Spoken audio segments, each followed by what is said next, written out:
Hello my dear students. पिछली video में हमने बात की थी कि जो रेडॉक्स रिएक्शंस होते हैं वो ऑक्सीडेशन रिएक्शंस और रिडक्शन रिएक्शन होते हैं। मतलब रिडक्शन और ऑक्सीडेशन जो है वो साइमल्टेनियसली उन रिएक्शंस में होती है। तो जो ऑक्सीडेशन रिएक्शंस रेडॉक्स रिएक्शंस में होते हैं उनका हमारी डेली लाइफ में क्या इफ़ेक्ट है, आज की इस वीडियो में हम उन ऑक्सीडेशन रिएक्शंस के इफ़ेक्ट के बारे में बात करेंगे जो हमें अफेक्ट करते हैं। तो इसके क्या क्या मेन इफ़ेक्ट्स हैं, सबसे पहले हम उसकी बात करेंगे। तो सबसे पहले इसमें ऑक्सीडेशन रिएक्शन का जो इफ़ेक्ट है वो है किसके ऊपर है, वो आपने कोरोजन संक्षारण एक टर्म सुनी है, जिसको कोरोजन बोलते हैं। ये क्या होता है, इसके कुछ एक एग्जांपल्स हैं। फर्स्ट है लोहे पर जंग लगना, ये कोरोजन ही होता है। दूसरा, चांदी के ऊपर काले रंग की परत चढ़ना, ये भी कोरोजन ही है। और कॉपर के ऊपर कॉपर कार्बोनेट की परत चढ़ना, ये भी कोरोजन ही है। और ये सब जो है ये ऑक्सीडेशन रिएक्शंस हैं, यानी कि यहाँ पर जो है उपचयन होता है। तो हम बात करेंगे अब ये कोरोजन क्या है। तो आप सभी ने देखा है कि जो मेटल्स होती हैं, मेटल्स यानी कि धातुएं, उनके ऊपर जो है सपोज़ ये कोई मेटल है तो उनके ऊपर जो है एक भूरे रंग की जो है वो परत चढ़ जाती है।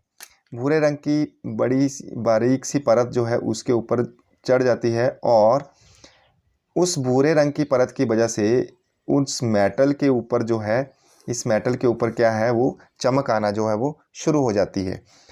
और इस प्रक्रिया को, या ये जो प्रक्रम होता है सारा का सारा, जिसमें लोहे की या फिर जो मेटल्स होती हैं, जैसे मैंने एग्जांपल यहाँ पर बता दिया था आपको, चांदी और ये कॉपर, इनके ऊपर ये जो परत चढ़ जाती है, तो इस सारे ही प्रक्रम को हम क्या बोल देते हैं, जंग लगना।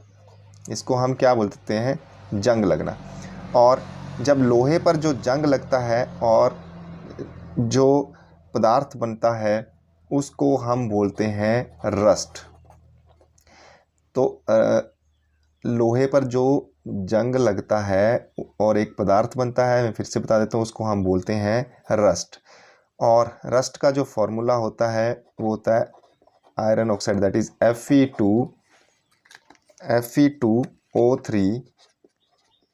Fe2O3 into x water. ये यहाँ पर x जो है वो वाटर मॉलिक्यूल्स है, ये कितने वाटर मॉलिक्यूल्स है ये हमें पता नहीं होता है। तो ये आपने सिर्फ फार्मूला ही याद रखना है, बाकी आपको 10th क्लास में ज़्यादा कुछ करने की ज़रूरत नहीं है, सिर्फ आपने ये याद रखना है Fe2O3 इंटू एक्स वाटर। तो बेटा अभी हम बात कर रहे हैं जंग लगना की, कि ये जंग लगना क्या है। तो मैं बता दिया आपको कि लोहे के ऊपर जो है एक भूरे रंग की परत चढ़ जाती है, जिससे उसकी चमक जो है वो धीरे धीरे कम पड़ जाती है, उसे हम जंग लगना कहते हैं। ये उसका फॉर्मूला है। अब जंग जो है वो कैसे लगता है, तो क्या होता है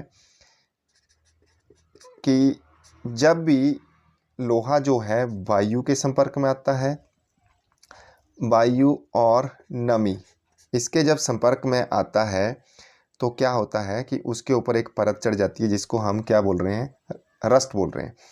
अब इस जंग के लिए क्या क्या चीज़ें जो है वो आवश्यक है, किस किस परिस्थिति में या कौन कौन सी कंडीशंस में जो है वो जंग लगता है। तो इसके लिए सबसे ज़रूरी जो चीज़ है, प्रेजेंस ऑफ एयर, मतलब वायु जो है वो उपस्थित होनी चाहिए। जब भी लोहा जो है वो वायु के संपर्क में आएगा तब जंग लगेगा। और दूसरी कंडीशन क्या है कि ह्यूमिडिटी जो है वो प्रेजेंट होनी चाहिए, मतलब कि नमी जो है वो वहाँ पर होनी चाहिए। अब इस जंग से बचने के क्या उपाय हैं कि हम लोहे को किस तरह से बचा सकते हैं। तो पहला तो उपाय ये है कि जंग के जो हमारा मेटल का सरफेस है उसके ऊपर हम क्या करें, तेल लगा दें, अप्लाइंग ऑयल। अगर तेल लगा देते हैं तो उससे जो है वो हम जंग से जो है वो बचा सकते हैं। दूसरी कंडीशन है ग्रीस लगाकर, applying grease on that metal surface, grease लगाकर भी हम इसको बचा सकते हैं। तीसरा जो वेरी वेरी इंपॉर्टेंट है वो है पेंट करके। अगर पेंट कर रहे हैं तो पेंट करने से भी जो है वो जंग से बचाया जा सकता है। इसके बाद जो नेक्स्ट बहुत ही इम्पोर्टेंट टर्म आती है जंग से बचाने के लिए, वो है यश्द लेपन। इसको आपने ज़रूर याद रखना है, दैट इज़ गैल्वेनाइजेशन। गैल्वेनाइजेशन क्या होती है?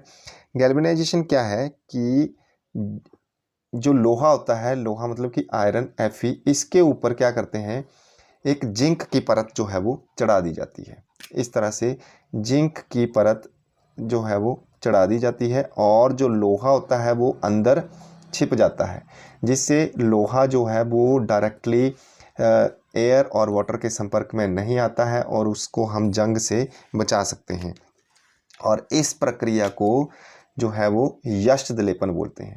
तो यश्द लेपन क्या हुआ कि लोहे के ऊपर जिंक धातु की परत चढ़ाना, ऐसा करके हम लोहे को जो है वो बचा सकते हैं। तो ये तो बड़ा ही इसका मेन इफ़ेक्ट था ऑक्सीडेशन रिएक्शन का। बेसिकली ये जो करोजन है, ये जो है ये ऑक्सीडेशन रिएक्शन यानी कि रेडॉक्स अभिक्रिया है। और इस संक्षारण के कारण जो है वो हमारे जो लोहे के पुल होते हैं उनकी रेलिंग्स, और मतलब कि कहने का ये है कि जो मेटल्स की जो वस्तु में बनी होती हैं उनको इससे जो है वो बहुत ही नुकसान होता है। तो ये लोहे वाला जो संक्षारण है ये हमारे डेली लाइफ में जो है एक बहुत बड़ी प्रॉब्लम है। नेक्स्ट रेडॉक्स रिएक्शन, यानी कि जो ये ऑक्सीडेशन रिएक्शन हम बात कर रहे हैं, इसका जो दूसरा इफ़ेक्ट है वो है रेंसिडिटी के ऊपर।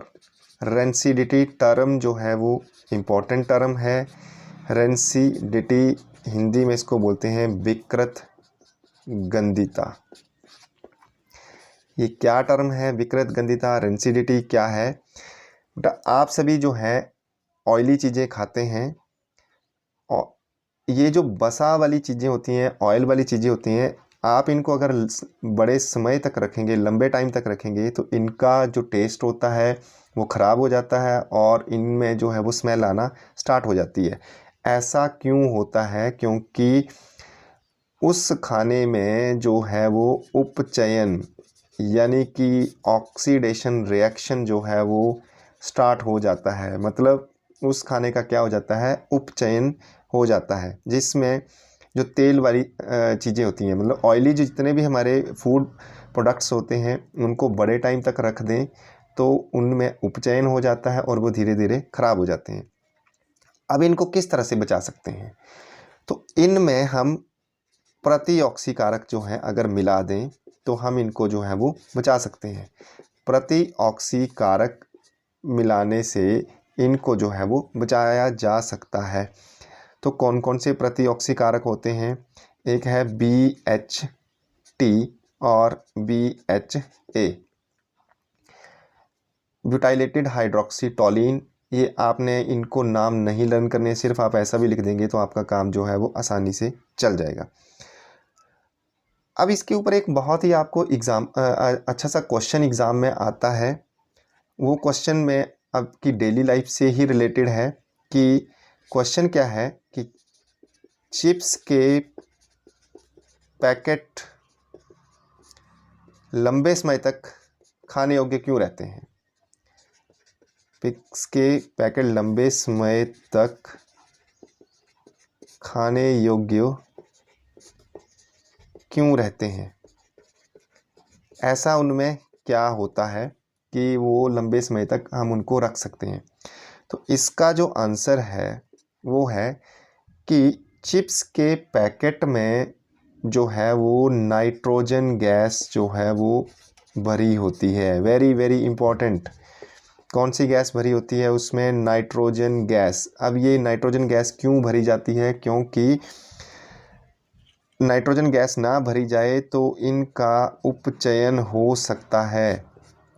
ध्यान से सुनो कि उपचयन से बचाने के लिए चिप्स के पैकेट में नाइट्रोजन गैस भरी जाती है और उनको लंबे समय तक खाने योग्य रखा जा सकता है।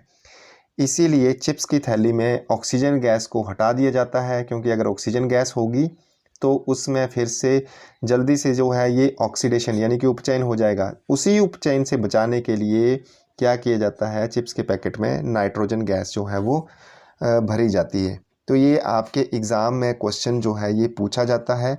बड़ा आसान सा ही आंसर है, आपने इसको ठीक से करना है।